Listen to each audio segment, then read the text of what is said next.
Hey everybody, how are you doing? I'm Dr. Gail and this is Mary. Thanks for joining us today.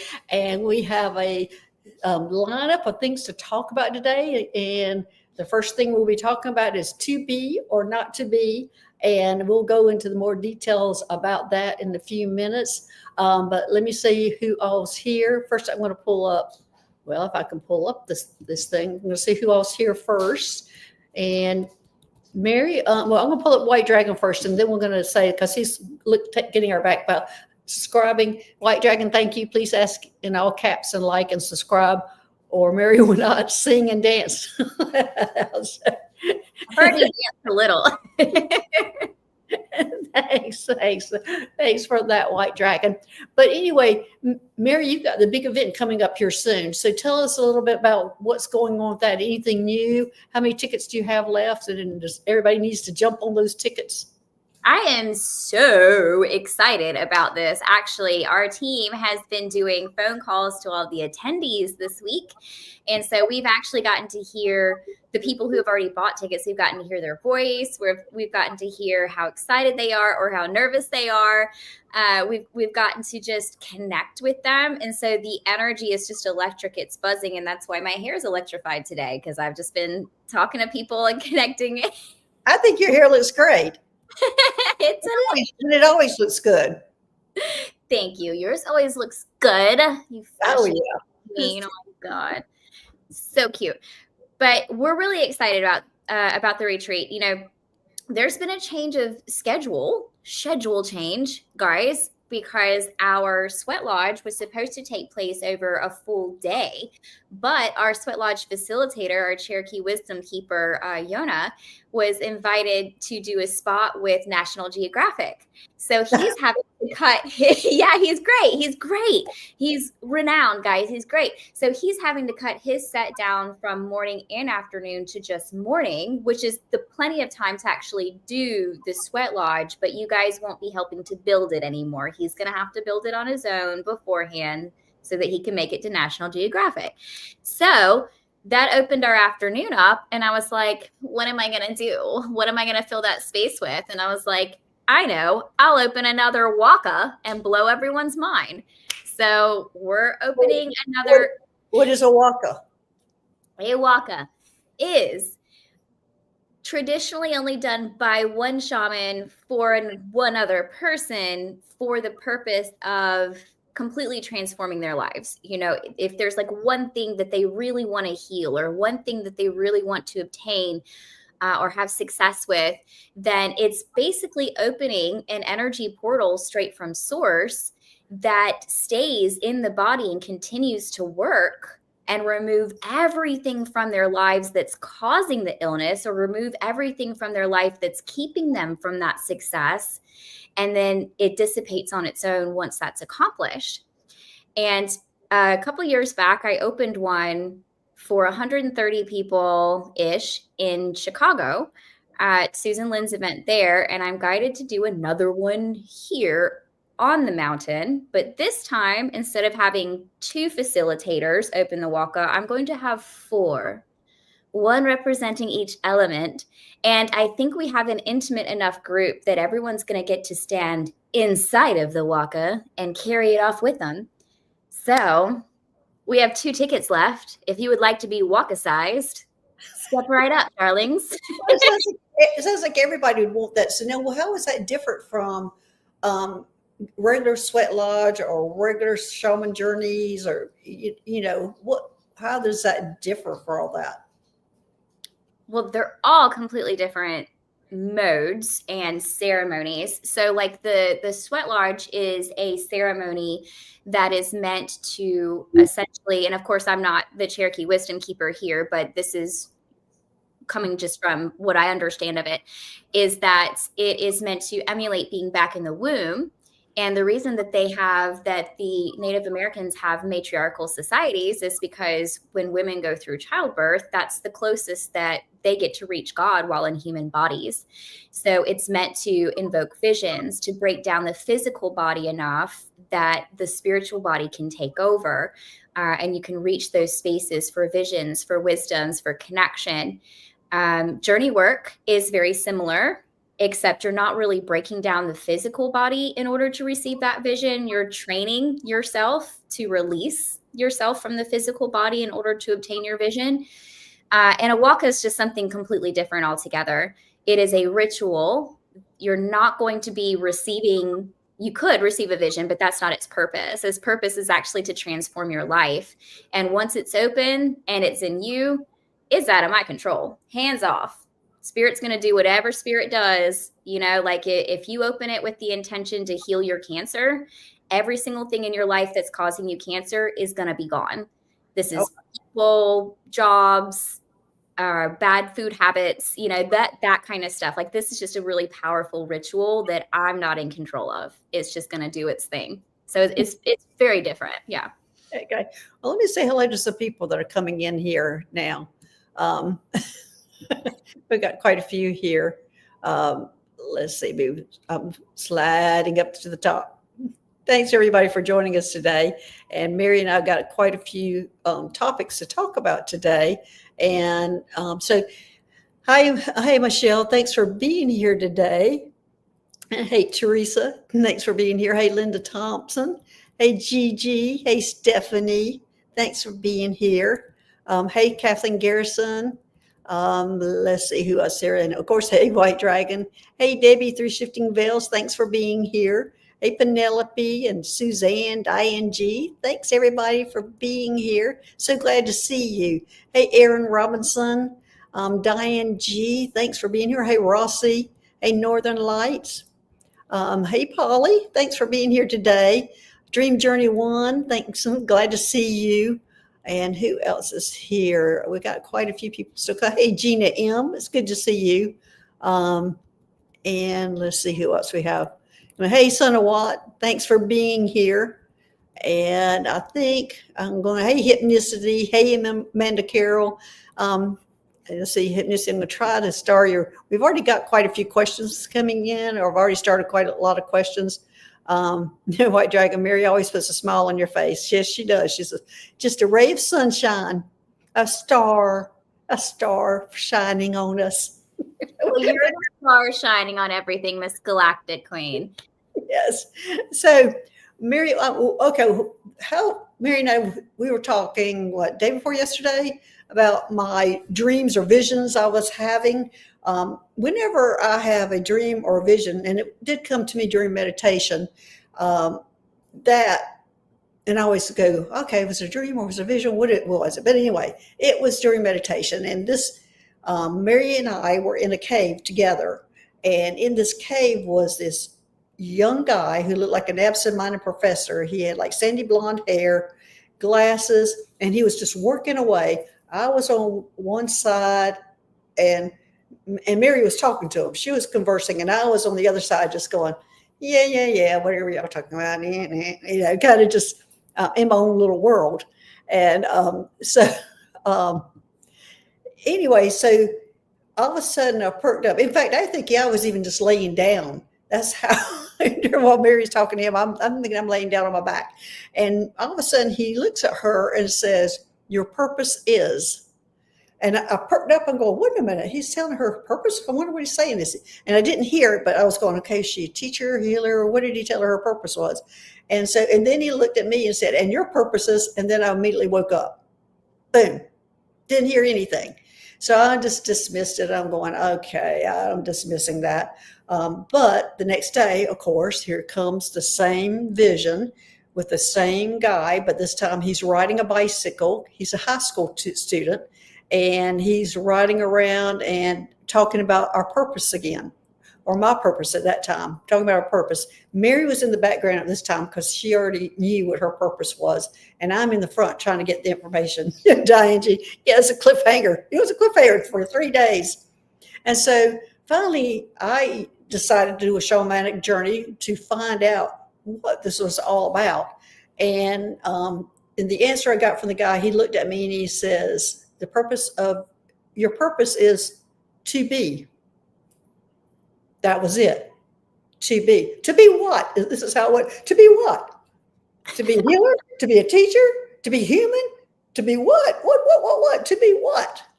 So I talked to Mary about it and said, Mary, I'm going to let you go into to be for us. First off, I think I know your professor, whoever this is. I don't know why I keep picking up a very familiar energy as if like he also might be someone on Earth. Yeah, he is on Earth. Yeah, I feel like there's a familiar energy with that. I'm just not sure who it is yet.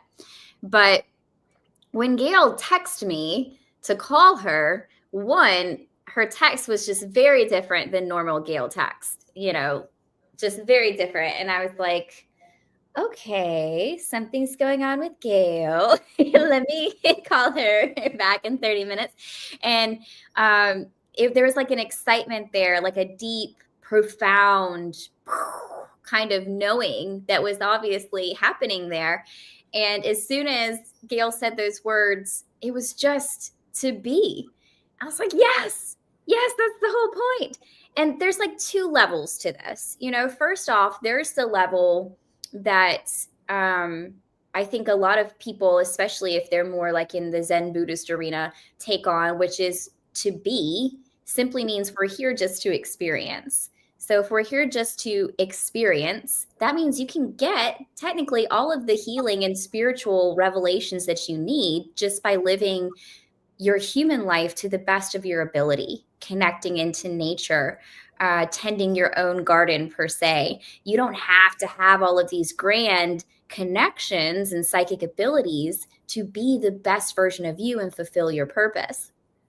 But the other part of this that I felt like what was the message coming through is that you don't have to do any particular thing in order to live your purpose. What I tell a lot of my clients when we're working together is that I know you came to me because you want to find your purpose, you want to understand your destiny, but that's not really the point.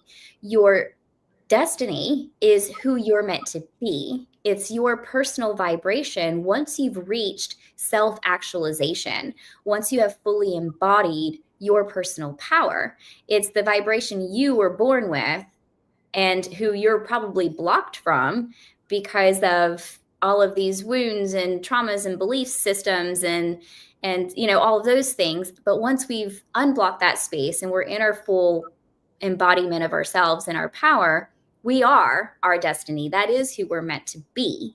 We're meant to be.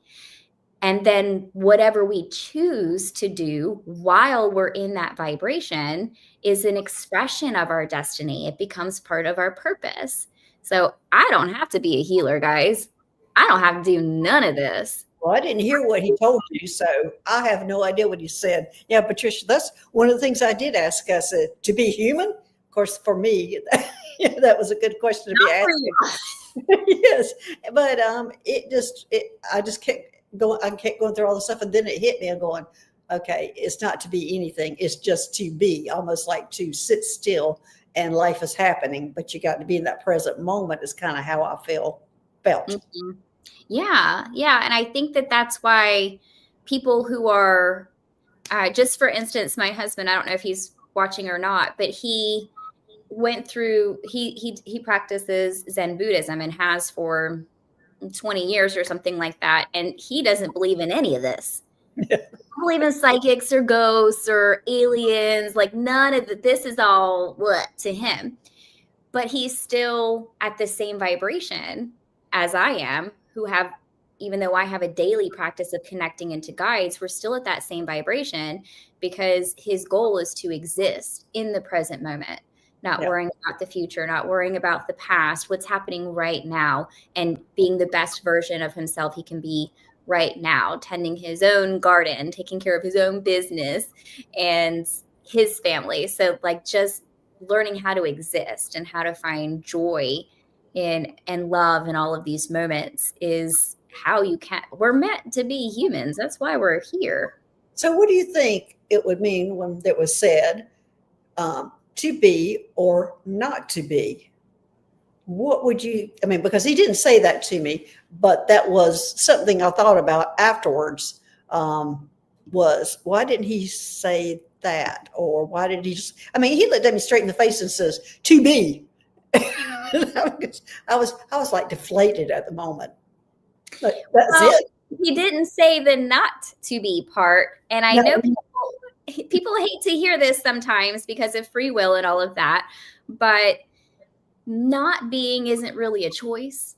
yeah, You don't have to be in this life necessarily, but before the end of all of your incarnations, you're going to be, because that's the point of incarnating, is to have all of those experiences and to just be. So you will continue incarnating until you learn how to just be, and then you have fulfilled that destiny or that purpose or those experiences. So you have free will whether or not you want to be, but you're also there's also consequences of that, and it's really not a choice. so And would you say the Buddhist practice is more towards that then, to be? oh, absolutely, just being in the present moment, meditations where you're just concentrating on your breath and just existing while not connecting to your thoughts or the feelings from those thoughts or whether or not those thoughts are even true or not, because none of that matters if you're just breathing. Right. I'm breathing, so none of that matters. Okay. Well, we're going to move on to the next topic. And this is a topic to help, especially some of our new people that are coming in who are first having your first experiences with the extraterrestrials or the aliens. This is a safe place for you to come and talk about your experience, because your family, friends, they tell you you're crazy. And all of us here are having these same experiences, and you can talk to us about it. And we have moderators who are watching the chat and making sure it is safe to talk about your experiences. But so Mary has had a love-hate relationship with aliens. She has, I have fully embraced them, and I've fully embraced them for at least 5 years now. And Mary has considered them pretty intrusive. So, except when it comes to your healings, you have started accepting them into helping in that area. But I do think I was kind of a platform for that because of the implants, the things like that, where you saw the benefits of them helping you on some of the healings on some of these people. But Mary, talk about your love-hate relationship with the aliens. One thing struck me while you were talking, and that may have been our indoctrination into the spiritual path. Because an angel came to you first, and we discussed this the other Sunday. An angel came to you first, but that's still a really high vibrating being that then ushered in alien beings. Mhm. I used to see angels as well, and I'm an angel medium, but all of my guides and the beings on the other side that I would talk to on a daily basis for guidance and through my journey work, they were all animals or some form of human, where the animals would turn into human looking beings. And so the first time I had an alien come to me, it wouldn't even come to my face, probably because it knew how I would react. It came up behind me and we talked like this without me looking at it. You know, I could just sense it and feel it. Now I do have an alien guide, and I do let them come in as needed in healings to do things. I do understand their role and their purpose, and I don't like to speak ill of them. Anytime I say anything bad, even just jokingly, I feel them like, hey, that's not nice. Be loving to me. And, so then I feel guilty. But I do find them intrusive because they're not, even though they act as guides, they are not technically, to me, guides. They Mhm. are people just like you and me that live on a different dimensional plane. And I don't allow random people to just walk through my house or wake me up in the middle of the night, even if they think they have something great to tell me. So for me, that's highly intrusive. Ring the doorbell, call me on the phone, and do it during business hours. That's how I feel about aliens. But we've gotten closer over time. Yes. In fact, I think probably one of the ones that you really have a relationship with was Clarice, who is the one that was my medical assistant in the beginning, which is now back again my medical assistant. But she was the one that always helped me with removing implants and balancing chakras and things like that. Now I have Medical Mike, who brings the Slayers Healing Center to everybody to help them. But I think Clarice was the first one that came to you when you were with somebody who came to help you. I believe she removed the implant for you. You had to stand back and let her do it. It was interesting, and I actually removed an implant just yesterday too that apparently a reptilian had placed lifetimes ago to keep this particular starseed's energy low. I forgot where I was going with that, but yeah. So the first time that happened, I think that because I would go through all of the chakras after a clearing and make sure everything looked good, and I hone in sometimes on things that look a little off color. So because I'm looking for crystallized energies, I'm looking for quartz and things like that, and so there's this little teeny little thing that I'm noticing, like in the pineal or pituitary or cerebellum sometimes, and like, oh, is this an implant? Is this a chip? And so usually, because it might not be for you anymore, but it's such a delicate procedure pulling it from that particular part of the energy, a lot of the time they'll come in and either take it out themselves, or they hold this thing so that when I take it out, I can put it into their thing, and they poof it. Yeah, it incinerates it. They just poof it away and it exists no longer. And then over time, that kind of evolved to then implanting different chips. Like the one I did yesterday was a happiness chip that raises the vibration and brings joy and kind of aligns people with joy.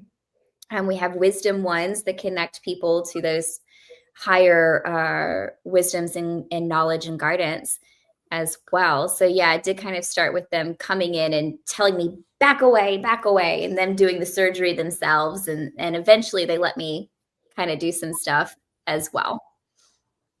So, okay. Well, is there anything, where do you stand on them coming into your house? Because that's one of the things that you had real issues with, was them being intrusive in your house and showing up without announcement. Now, for me, I have never had an issue with them. They can come in anytime, but I didn't remember in the beginning that at 5 o'clock in the afternoon is where they would not come in anymore, when there was time to work. But of course, when I'm sleeping, I'm going out working with them. But I remember they always gave me that time from 5 o'clock to bedtime that they did not bother me. At one time, I thought, oh, I have office hours now. But so what about you, about the intrusiveness of them coming at night for you? Have you come to terms with that? They don't come anymore at night unless I'm dreaming. And they actually don't come in my house at all anymore unless we're working on a client who needs it, unless I'm dreaming and they have a message, or unless I'm with you. Because if I'm doing things like this, my room just starts filling up, But the reality is, there was a time when all of this was starting, and I just started working with you out there, that like this part of, you guys can't see it, but that part of the room has a lot of electronics and recording devices for musicians to record and stuff like that. And that was like a hub for alien activity when I was trying to sleep at night. The lights would start lighting up all over the monitors and the computers and the recording equipment, and they would just be filled in this room.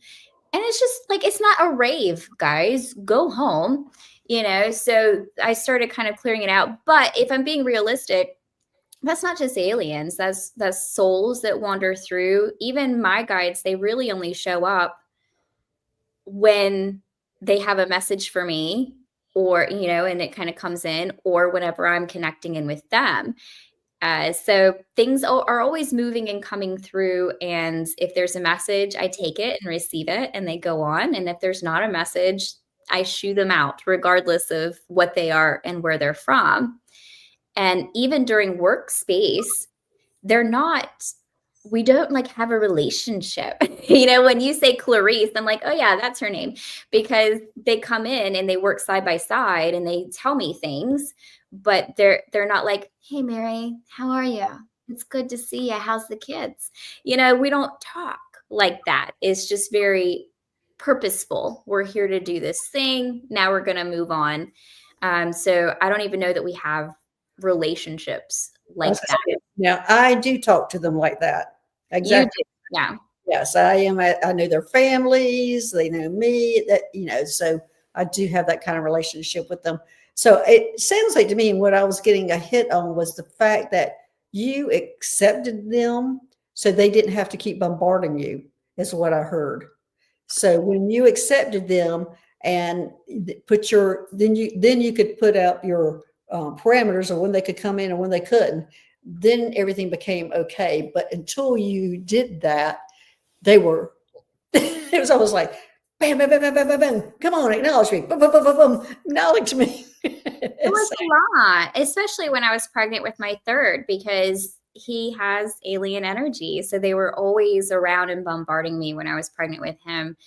But they really helped me connect more by sending me star seeds around me. So, like human people who held that same alien energy, so I could connect with the human aspect at the same time I was getting those higher frequencies. So I think they eased me into the waters from time to time. Yeah. And there's also the part of the aliens being in our earth also. And there are beings that have been here longer than we have been. So we're actually the aliens to them.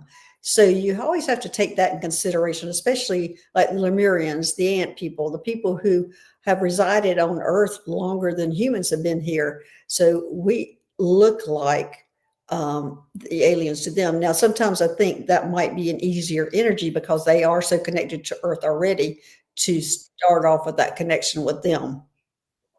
That actually reminds me, a long time ago, I was in Journey, but I think I was actually astral projecting because I was really like out of my body, or like soul projecting. I think you have a special word for it. And I was just out there. And all of a sudden, I happened up on a scene. And in that scene, there was like a group of people and an alien. And I didn't mean to go there. I just happened to go there. And I remember vividly that the alien looked up at me and like got mad. And I immediately was like, oh, my bad. And I like went back to my body and just came out of that. And I had like such an intense feeling of anger or danger. And I remember I called you about it, and it was like an accident because I was the alien who walked into his room just like they did to me. Like, get out, you don't belong here. Yes. And that is a lot of times when you hear people talking about they're going to take a group to a different location, or that sometimes concerns me because not everybody is able to handle whatever might be happening. So anyway, so that those things do happen. They do come walking through and they're not supposed to be there. And when you're astral traveling, sometimes you walk through and you're not supposed to be there. So it is tit for tat on those kind of things sometimes. They got me back, guys. It's okay. Okay. All right. Well, Mary, I want to talk about spiritual awakenings. And we had this conversation on the phone the other day about spiritual awakenings, Kundalini energy, and how many spiritual awakenings does a person go through. Now, we all think like your spiritual awakening is like one big event in your life, which most of the time it is. But I have found through the years that it seems like people go through either ones that are just as significant, maybe not having the Kundalini energy as much, but they do have like a tower moment in their life, and then things are changing, and that is another spiritual awakening that is happening for them. What is your take on that? You can have as many of those in a lifetime as you need. Like if you think about it, people don't just have one. You know, you are right now at the age that you are, whoever is in this chat, you are a completely different person than you were 20 years ago, than you were 10 years ago, than you were last month, possibly even. And so all of these are like evolutions and cycles that you have in your life. And some of these cycles are your spiritual awakenings, like a renewal, a different spiritual awakening, because it's all in layers as we move through. So even the Kundalini awakening, even that is the same thing, but if we were to put it vertical across the chakras. Okay, so you can consider each chakra, just for the sake of this discussion, consider each chakra a spiritual awakening. And as that energy rises and hits each chakra, you're having another spiritual awakening and another spiritual awakening. So even though you're already awake, you're coming to a new level of awareness and a new heightened energy and a new power. And you're just becoming more and more and more of who you're going to be. So while I would say you really only have like one, technically like one Kundalini awakening, it's an evolution that continues and continues, and you keep having different levels of it. I think what marks a Kundalini awakening as something so tangible versus a spiritual awakening is that there's usually physical symptoms with a Kundalini awakening. But after that first main physical Kundalini awakening, you might not notice the symptoms as much as you think that you do. Like you might just sweat one day and think you're just hot or having a hot flash, and it's your Kundalini energy. So that's what somebody was talking about. See, my Kundalini hot flashes feel like menopause all over again. yes. Yes. Really. Okay. All right. So what I'm seeing now is like people's heart chakras are growing, and they're going through these big awakenings for this to happen. So where would you put that on that kind of scale? Because a lot of people are going through some big changes in their life. And I do feel like part of it is the opening of the heart chakra. And for us to start really feeling and speaking and doing things from our heart chakra versus where we're usually doing it from our brain. So where does that kind of fit in, do you think, on a spiritual awakening, Kundalini awakening? How do you think that kind of fits in? Again, if you were to put that vertical through the chakras, I have a theory. Okay, let's hear that. I love theories. I don't have all the notes or anything, but I have a theory that as each individual awakens and matures, they move through different parts of their own chakra body. So like we know that we're working on the root when we're born through the age of 7 or something like that, and then it moves into, but if you think about it, this is also what the collective is doing through their spiritual awakenings. So there's big events that happen in the collective. There have been events throughout time and history. I think in the 60s there was one, in the 80s there was another one, and then more recently we've had things like the Me Too movement, the Black Lives Matter movement. We have these movements and these collective things that push people into an awareness and an awakening of some sort that begins to push on the individual within the collective, that begins to push on the chakra body and open them to a higher level of spiritual awakening. And I have felt this for a while on that heart space, and I feel it pushing into the throat now. So that throat is going to start hitting on within the next year or so, where that's got to be the next space that's opened collectively and for everyone within the collective. So the heart itself, We'll be talking at each other. Everybody be listening, everybody be talking. the heart space itself is very connecting and vulnerable and open and healing. And like you said, we can't think anymore in order to make decisions. The heart has to be the thing to connect to others and feel and to read that energy through the heart space in order for us to be able to continue that collective healing.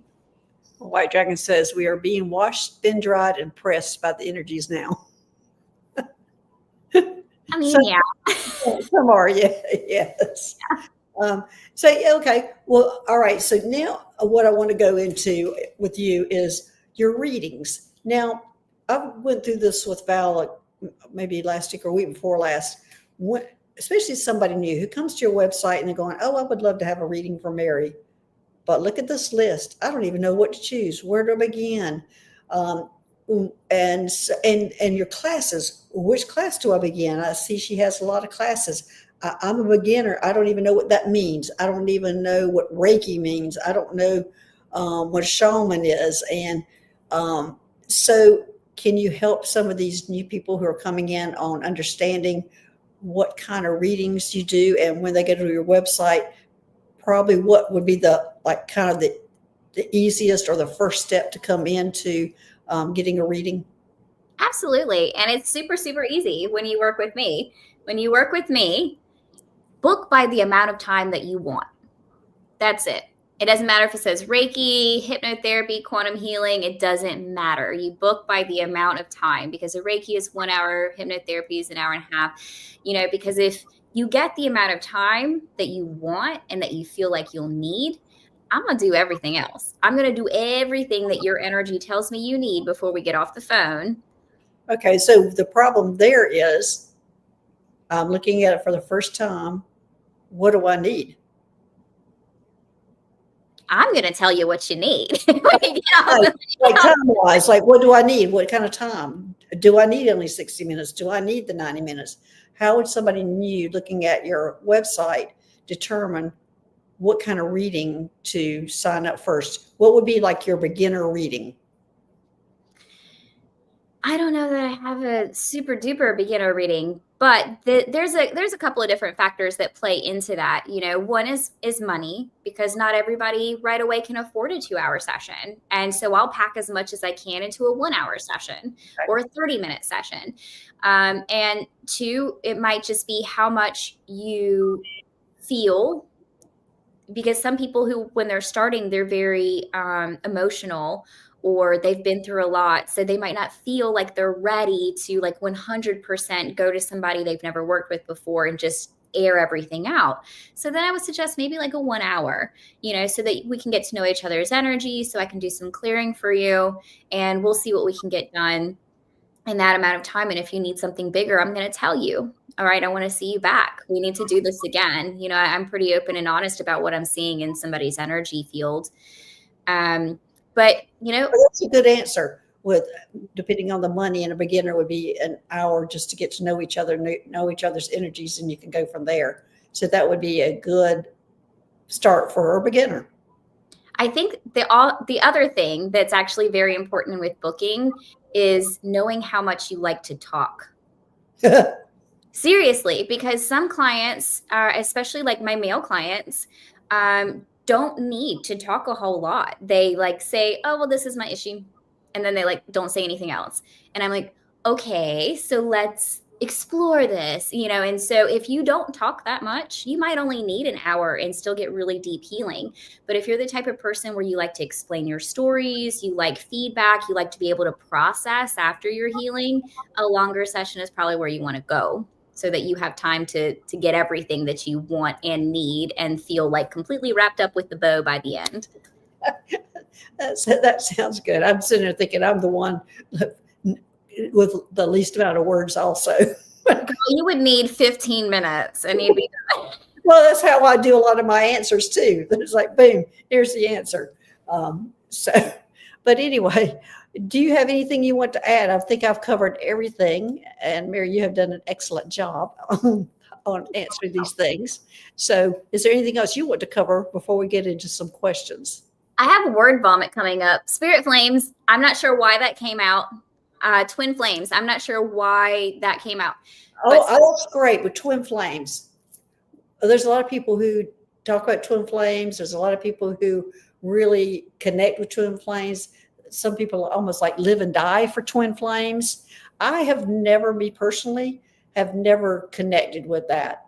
I have never sought out my twin flame. I've never felt like I've met my twin flame.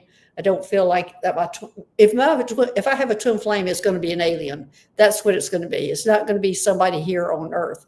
So that I could accept that more than I can I know that I have a twin flame here on Earth. But go ahead and explain that, because there's a lot of people who do have twin flames and are very involved with it. I don't know. I don't know if you want to do the full thing now or if we want to save that for another show. It just felt like those words crawled up out of my belly and came out of my mouth, and I am not sure why. So someone in this chat, y'all get your twin flame journey under control so that we can answer people's questions appropriately. But just so to answer the question, I didn't believe in them for a really, really long time, especially because of like being confronted with people who were on the twin flame journey and how intense the journey seems to be. Right. And I just didn't believe it. I felt like it was like an excuse to be obsessed with somebody. Yeah, I can't say that I didn't believe it. It's just I had never experienced it. And then I did. I actually found and it was through a vision. And in that vision, I saw one soul that was completely like going through mitosis and creating two souls. And I heard twin soul, which I knew to be the twin flame. And so this was spirit kind of introducing the concept to me. And that kind of grew and grew and grew from there until I realized that you can actually probably have hundreds of twin flames, depending on how many times your soul has reproduced itself. And it kind of gets, I don't necessarily believe that you're meant to be like beautiful lovers with your twin flame forever and this is a romantic journey. I do believe that your twin flame is the person who mirrors you and is going to press all of your buttons and show you all of your triggers and wounds so that you can further heal yourself. Because people who don't trigger us aren't healing us. They're Right. just there with us. Okay, so you hit a term, aspects, because for me, a few years back when I was in Mount Shasta, they showed me like we wear like two halos around our head, one going in one direction, one going the other direction. And they had balls on these halos. They're all aspects of our life, our personal lives, and they're all going on at the same time. Where we're thinking that's our future or that's our past. It's actually we're looking at the clothing and identifying it with a past life or a future life, but it's actually all happening at the same time.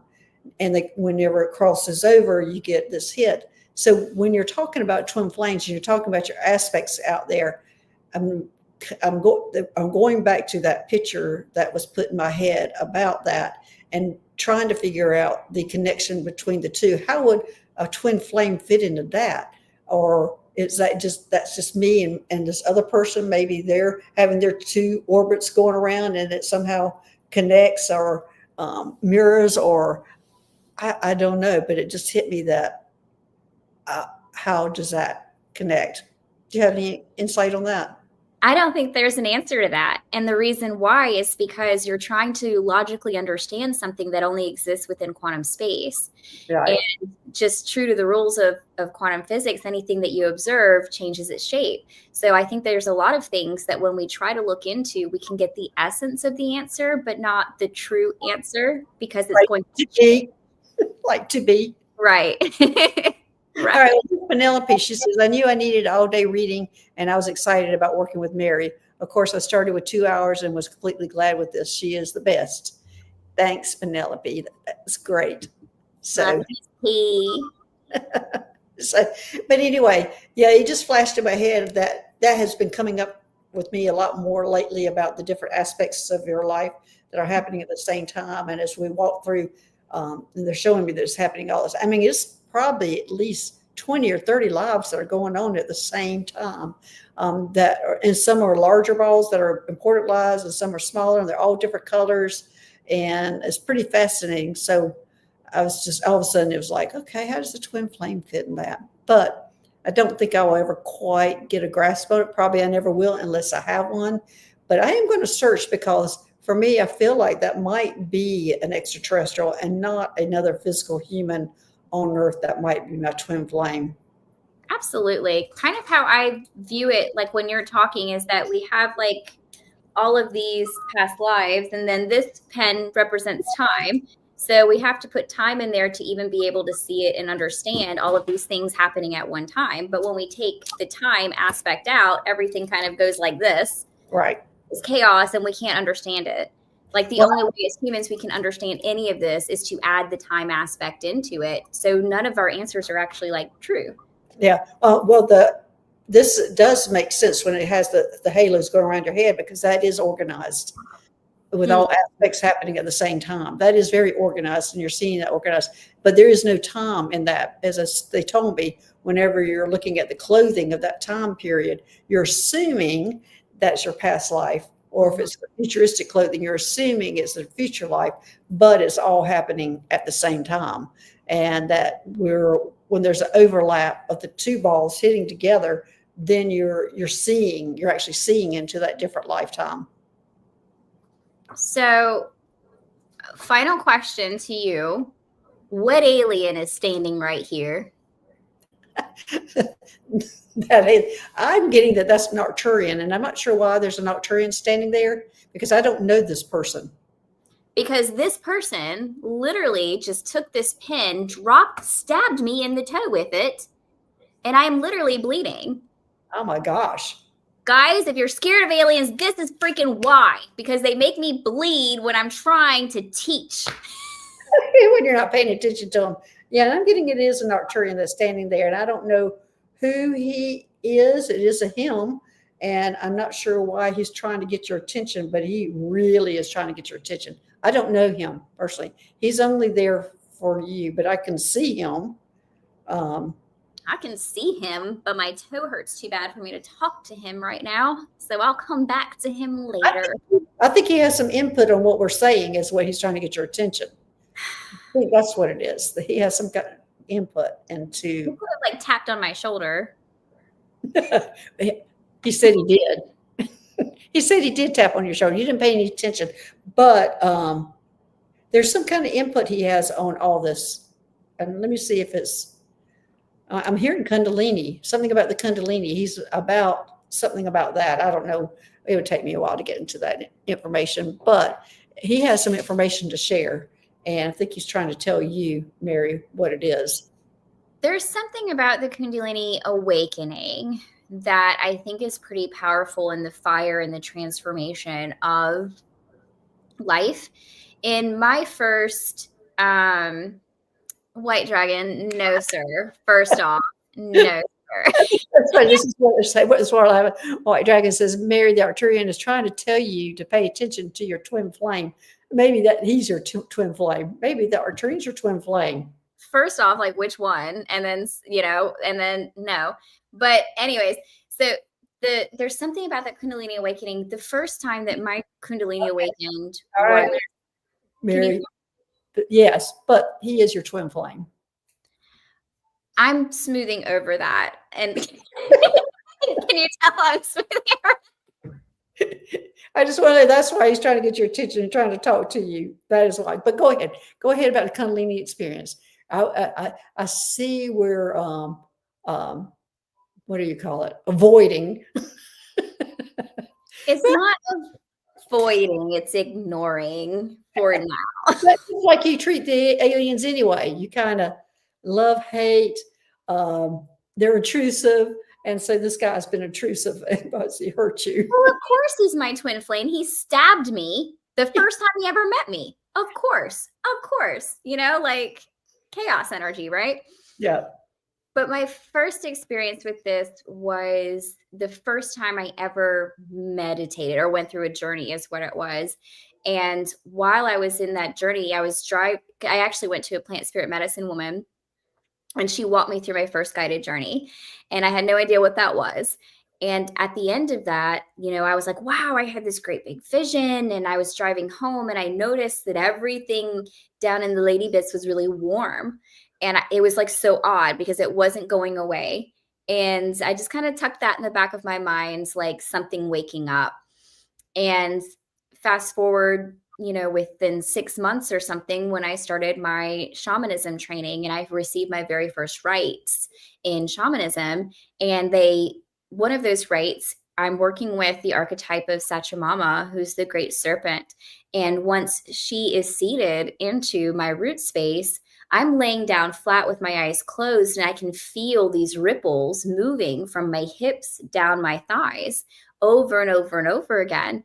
And it was so physical and real that I had to sit up and look because I thought something was crawling on me.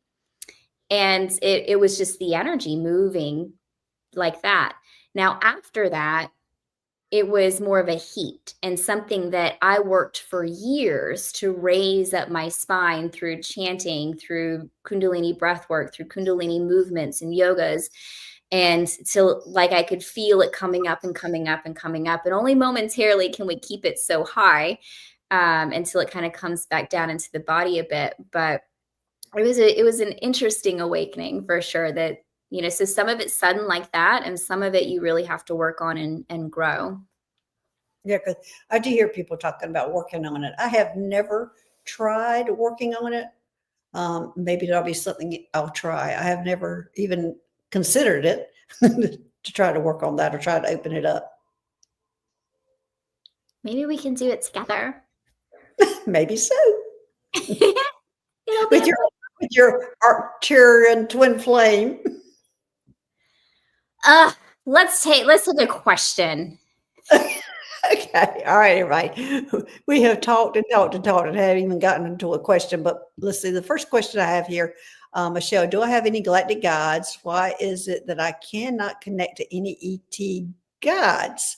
Well, I would check to see if you have any galactic guides. Why do you think she can't connect to them, Mary? Because we talked about this on the show about the levels, and I think that's what this is about the levels.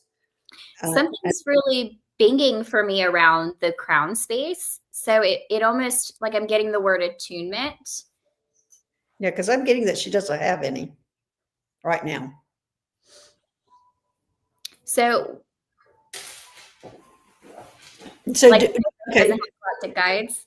Because what I'm seeing, what they're showing me is that she has made it to being able to connect with the people who passed, and she's also made it to connect with the angel realm, but she hasn't quite made it up to the ability to connect to the ETs. And they're just showing me how, and I've never seen them show me these levels, that's the levels it goes, connecting to the loved ones who've passed, people you know. The next level is the angels, and then the next level is the ETs. And it looks like to me, Michelle has made it through the people who have passed, and she's gotten connected to the angels. She just hasn't gotten her vibration to be able to connect to the ETs yet. That's what I'm getting from Michelle. What else do you have, Mary? No, that's what I was picking up. I was picking up that the crown isn't attuned to that level yet, that there's not that vibration connection yet. But I do feel like it's coming. It'll get there. Yeah, it'll get there. Okay, let's see who else we have here. Okay, there's Gigi. Hey, Gigi. Hello, Dr. Gail and Mary and everyone. Does my galactic guide take me up to rest at night without me knowing? How many do I have? Why would you think they're taking you up to rest? She doesn't sleep at night, really, just for a couple of hours. I was going to say, that has never been my experience that they take me up to sleep. But let me see, Gigi. Do they take you up to sleep at night? No, they don't. You're working at night. You never get to sleep, Gigi. Ever. But are you? I'm guessing that she's wanting to know if she's going. I'm guessing the question really is she going up to work with the galactic people while she's sleeping? I think is probably the real question, or how she really wants it. And I'm getting a yes, she is. And I've just seen a group of them now. Your guides and who you're working with are two different things. You're going up and you're working on a spaceship with a bunch of them on that spaceship. I'm not exactly sure right now what you're doing, but these are two separate questions. And do you have any, does my galactic guide take me up? Your guide is not taking you up. This is, as I said, Gigi, these are two totally different things. Your guides can be your ET guides, but when you're going up to spaceship and working, that is with like a lot of times with the ET family or a job that you have agreed to do. And so you do have an ET guide, but they do not take you up. That is just your guide to ask questions, to guide you just like your regular guides, your spirit guides, your angels. And the answer is, while you are sleeping, you are going up and working on a spaceship. And I hope that answers your question, Gigi. What do you get, Mary? I got the same thing, but I also feel like they're working on her while she's there, because I keep seeing like this power source, like she's being plugged in and her solar plexus is going, you know, like it's powering her up. So I feel like while she's working with them, they're working on her also, on that power center. Yeah, I think that happens a lot, or probably on almost everybody, because I think our exposure to Earth, they have to bring us up there and do some things to us to be able to tolerate being on Earth more. So I think there's a lot of healing that we go up there, and a lot of times we do go up and we do take this bath before or shower before we even start work. And I'm not so sure if there's not some healing properties in that bath, but I know it's taking all the Earth stuff, our cooties off. It's taking our cooties off before we enter the spaceship. So, but I don't have cooties. you don't have Earth cooties. No. Okay. All right. Here's Stephanie. Do my ET friends have a message for me today? I'll let you take that one, Mary. Oh my goodness. What you are going through is not technically spiritual psychosis. It is alignment of your energy field. And through that alignment, you have switched timelines. I can't make this up. Okay, I'm channeling. I'm sorry. So you've switched timelines and it was your choice. It's like I see the energy like this to begin with. And then I see a lot of chaos and clouded mind energy. And then I see like there's this moment of clarity in the center of this storm where we made a decision. I don't know what that decision was, but you made a decision and your energy went boop. So now, boom, boom, boom, boom, boom, we're all lit up, we're aligned, we're charged, and the chaos is slowly dissipating and going away. And I feel like that has really shifted your trajectory on your timeline. Wow. Pretty powerful, Stephanie. I can't even add anything to that. Mine would just sound like nothing. Get rid of that. Sorry. Hey, Teresa, I'm aware I've served as a teacher aboard ship, aided in rescue missions, and joined in the galactic battles. What are other potential roles are on my resume? Teresa, come on now. Isn't that enough right now?